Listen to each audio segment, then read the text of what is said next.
All right, we are live, live.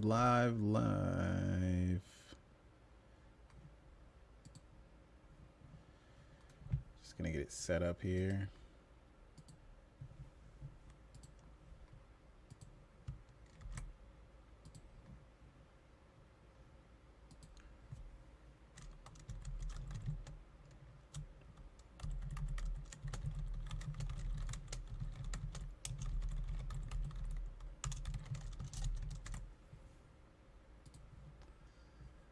All right, we're live. As you all may have heard, we lost Afghanistan.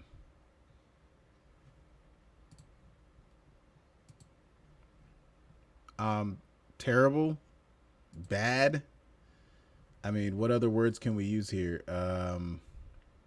Shameful, disgraceful. I was trying to be on a roll earlier when I was talking about this, but I had some technical difficulties. So now we're going to talk about it again. Joe Biden, the Biden administration, a month ago, they said, this will not happen. This absolutely will not happen. We will not be withdrawing from Afghanistan. It will not create a problem. The Afghan army, the military, has the capabilities. They can take care of everything. It's all good. 1 month later, not a year later, not 2 years, 1 month later, exactly what they said was not going to happen, happened. If anybody needs a clearer demonstration of how incompetent this administration is, how negligent this administration is, they need not look any further than this example. Intelligence community has saying that they told the Biden administration that this was going to happen, and the Biden administration ignored their advice. So who knows who in the intelligence community had said this, right? But this is what has been said.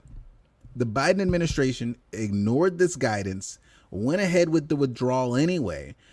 General Milley said, oh, this is not going to happen.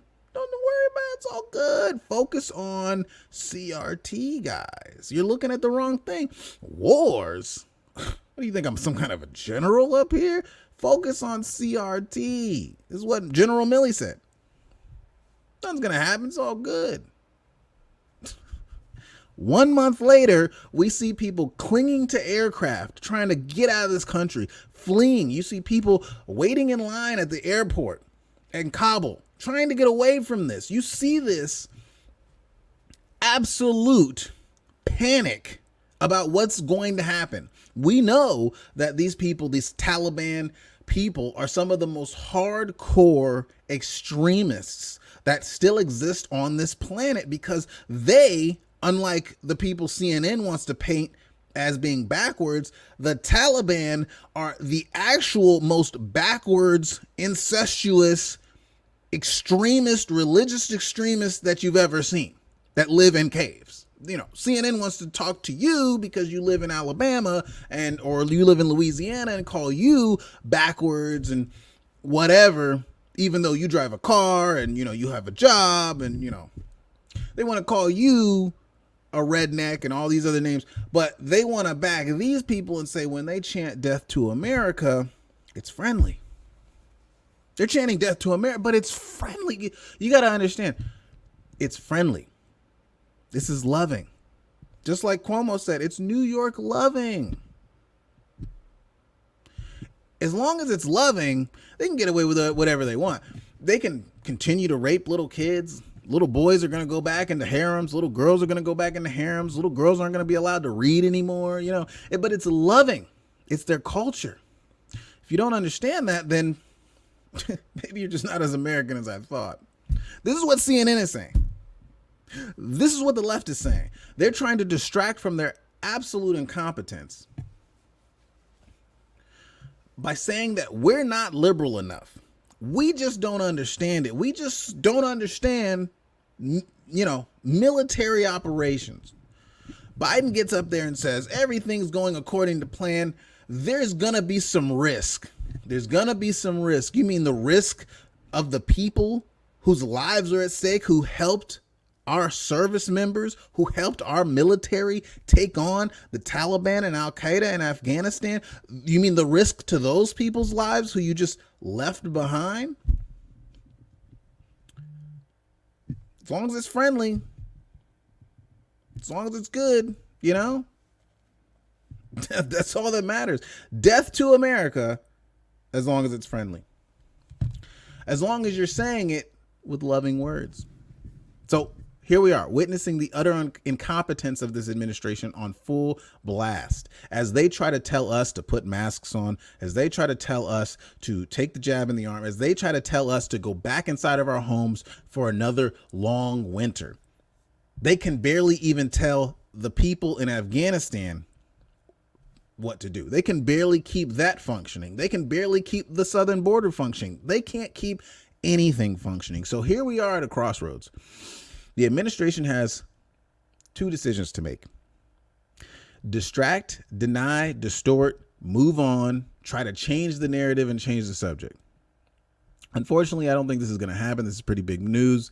They themselves have acted like the killing of Osama bin Laden was some big trophy. Like they were ending the war in Afghanistan. Obama said, "Oh, I'm so good at killing people," so on and so forth. We've heard the word Taliban since I was in middle school. This is ingrained in our social memory and our social consciousness of this country at this point in time. So what are they going to do to move on from this? This is such a pivotal thing. This is such a big aspect of people's lives. It doesn't matter if you're a Democrat. If you've had a child serving in the military, you're pretty disgusted with this. If you yourself have served in the military, you're pretty disgusted with this. I don't care if you're a Democrat or not. This is one narrative that they cannot escape. This is one idea that they can't run away from. This is one thing that they cannot distract us from. So what's the alternative? What are they going to do? What's the other thing that they have in mind? Resign, Mr. Biden? Are you going to resign? I think that could be coming sooner than they think. And I think if we get them to have that happen real soon, it will be a gift to the Republicans. Why? Because Kamala Harris has never been more unpopular than I've ever. She is the most unpopular vice president. They've seen that in polls. She was extremely unpopular as a candidate when she was running in the primaries. Less than 1% of people. The Democrats don't like her. Left doesn't like her. Nobody likes Kamala Harris. Black people don't like her. Nobody likes her. She tried to get away by saying, "I'm a black woman." You're a black woman.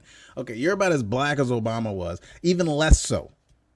So here's this woman trying to take advantage of this CRT upside down identity politics world that we live in. She is the perfect person to put into this place at this time. Please step aside, Biden.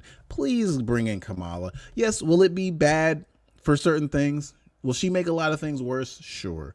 But we will not learn our lesson any other way until we have the most minority person that they love to tout in the White House to show that it doesn't matter what your skin color is. If you're incompetent, you're incompetent. If you can't do the job, you can't do the job. It doesn't matter.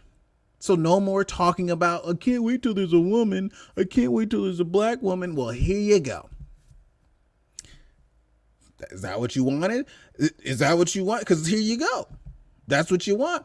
I cannot wait, because this is the reason why everybody voted for Joe Biden, because eventually, he'll step aside and Kamala will take over. I think people are starting to be afraid of that prospect at this point, whether they voted for Joe Biden, whether they are a Democrat or not. People are becoming very terrified of that prospect, because if Joe Biden, a very experienced politician, can barely make it through a day, can barely make it through a sentence, what are we going to get with this cackling hyena Kamala over here? I can't wait. This is our day, guys. You know the amount of memes that are going to come out of a Kamala Harris administration? It's going to be fantastic. Yes, I'm sure she'll cause a lot of damage, but she'll cause the amount of damage in a week that Joe Biden will cause in a month.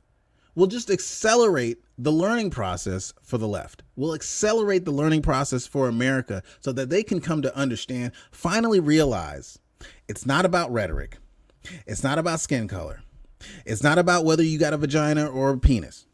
It's about whether or not you can do the job. It's about whether or not you can adhere to certain principles that are just fundamental to running and operating a government, running and operating a state, running and operating a business. Can you do it? Can you get to the bottom line? Or are you just going to spend money, print it out of thin air, and then charge it to the taxpayers and say, hey guys, I gave you a free gift? Little do you know that in the spending, you just hiked up the cost of living via inflation. Inflation's up.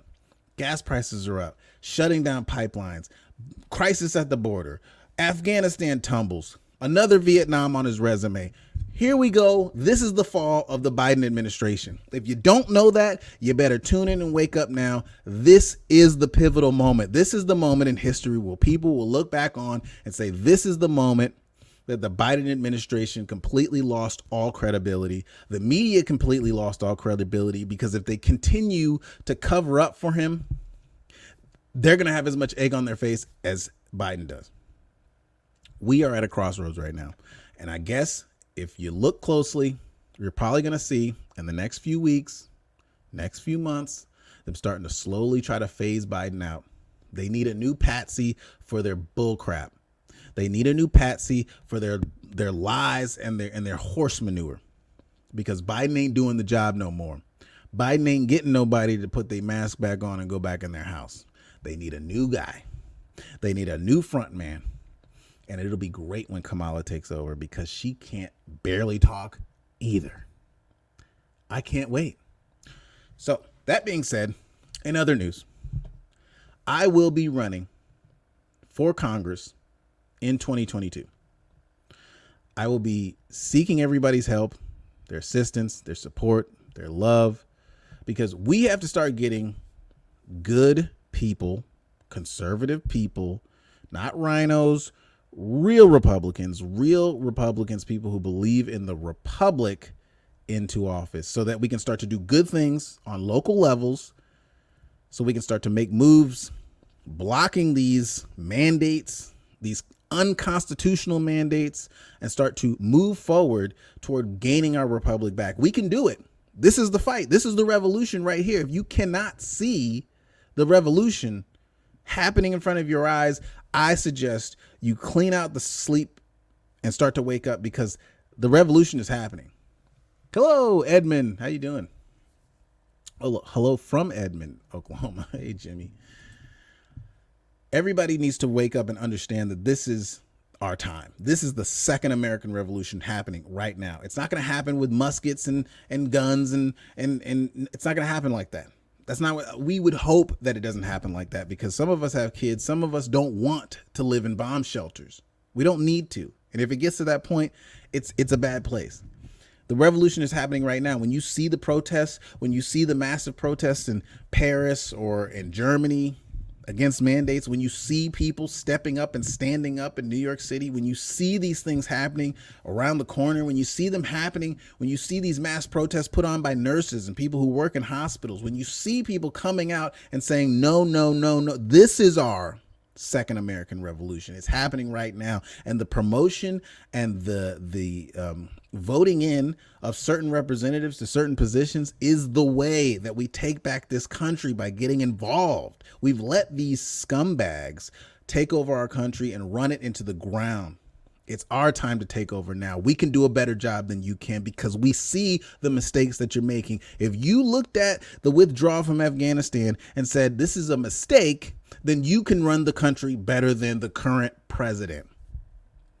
Why are we sitting on our hands and waiting for somebody else to save us? It's time for us to save ourselves, and then God will come in. God helps those who help themselves. And that is the message. That is what true Americanism is about. It's about going, getting your hands dirty, getting in the dirt, building something yourself. It's not about waiting for handouts. It's not about waiting for somebody else to come along and give you the encouragement, or somebody else saying, oh, it's okay, you've been taken advantage. No. We are fighting. We are going to be on the front line. And that's why I'm trying to run, because now's the time. It's never been a better time. 2022 is going to be a blowout year for Republicans. Guaranteed. We will be taking over this country in mass, because people can see it. People can see how their vote's been stolen, or people can see their prices going up. People can see the prices of pork going up. People can see the prices of gas going up. People could see the failure of the government. People could see the failure of the military. People could see the wokeness in every single aspect of their lives, and people are sick of it. And it's time to take this country back, legally, lawfully, peacefully, but we're taking it back. The same way that these people crept into our lives through the phony plays at the ballot box is the same way that we can take back what's rightfully ours. Take back our children. Take back our lives. Take back our jobs. Take back our standard of living that they're trying to destroy so much. They're trying to just whittle it down and have it so that we don't even recognize that our standard of living is being deteriorated. Oh, they say, well, 6 feet apart. You can't go here. You can't go there. Only a certain capacity. We don't have this. We don't have that. There's shortages because of that's their way of masking the destruction of our standard of living. I do not feel guilty about our standard of living. I live in the greatest country on this planet, and I'm fighting to keep it that way. That being said, this has been a Black Rant podcast. Thank you guys for tuning in. Black Rant out.